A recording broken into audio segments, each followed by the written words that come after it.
दोस्तों, राजेश अपनी 14 साल की बेटी प्रिया के साथ लगातार शारीरिक संबंध बना रहा था। अच्छा, वह इतनी दर्दनाक तरीके से संबंध बना रहा था कि प्रिया की हालत खराब होती जा रही थी। लेकिन प्रिया भी अपने पिता का भरपूर साथ दे रही थी। इन दोनों की खूबसूरत सिसकारियां पूरे रूम में गूंज रही थीं। लगभग 1 साल तक इन दोनों का खेल चलता रहा है, लेकिन 1 साल के बाद इन दोनों के साथ कुछ ऐसा होता है दोस्तों, जिसे जानने के बाद आपके रोंगटे खड़े हो जाएंगे। आप भी हैरान और परेशान हो जाओगे। इसीलिए दोस्तों, इस कहानी में आप अंत तक बने रहे।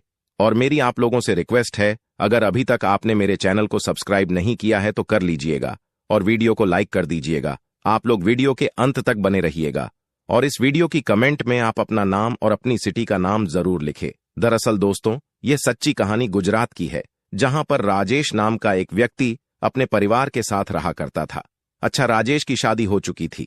राजेश के 2 बच्चे भी थे। बड़ा बेटा 8 साल का था और छोटी बेटी 6 साल की थी।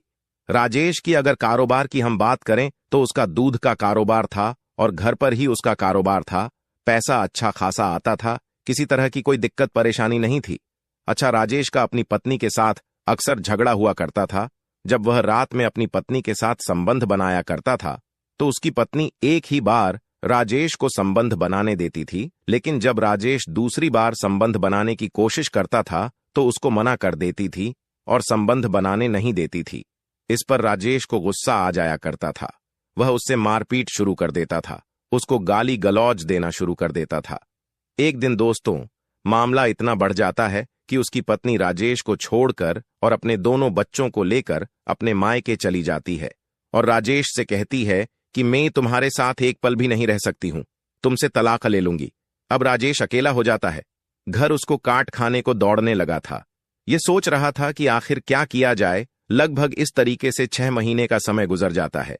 6 महीने के अंदर राजेश अपनी पत्नी से 2 बार मिलने के लिए जाता है और उसको मनाने की कोशिश करता है और उसको वापस लाने की कोशिश करता है, लेकिन उसकी पत्नी उसकी एक ना सुनती है और कहती है कि मैं तुम्हारे साथ एक पल भी नहीं रह सकती हूं, तुम यहां से चले जाओ।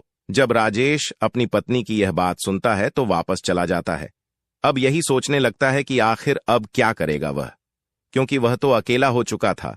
जो उसकी शारीरिक जरूरतें हैं अब कैसे उसकी पूरी होंगी। इसीलिए उसने एक प्लान बनाया और अपने दोस्त से कहा कि वह दूसरी शादी करना चाहता है। उसके लिए कोई ऐसी महिला बताएं जो उससे शादी कर सके। उसके दोस्त ने कहा कि आप मुझे 1 महीने का समय दे दीजिए, मैं 1 महीने के अंदर ऐसे कोई महिला बताऊंगा जो आपसे शादी कर सके। 1 महीने के बाद उसके दोस्त ने एक ऐसी महिला बताई जो विधवा थी। उसके पति का एक्सीडेंट हो चुका था, वो दुनिया से जा चुका था।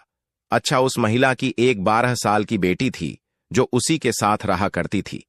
जब उसके दोस्त ने यह कहा कि उसकी एक 12 साल की बेटी है और वह महिला विधवा है और शादी करना चाहती है, तो तुम्हारे लिए यह औरत बिल्कुल परफेक्ट रहेगी, आप इससे शादी कर लो।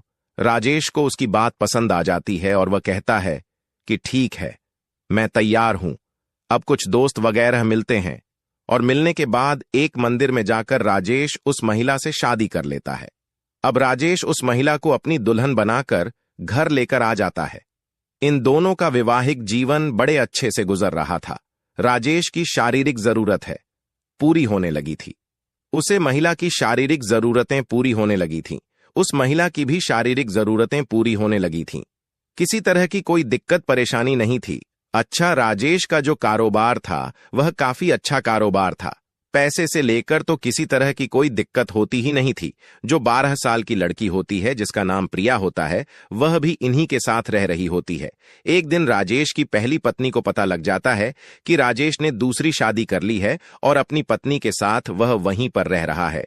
लेकिन उसकी पत्नी को कोई फर्क नहीं पड़ता है, क्योंकि उसकी पत्नी ने तो उसको हमेशा के लिए छोड़ने का प्लान बना लिया था और उससे तलाक लेने का पूरा प्लान बना लिया था कि अब वह राजेश के साथ एक पल भी नहीं रहेगी, वह उससे तलाक ले लेगी।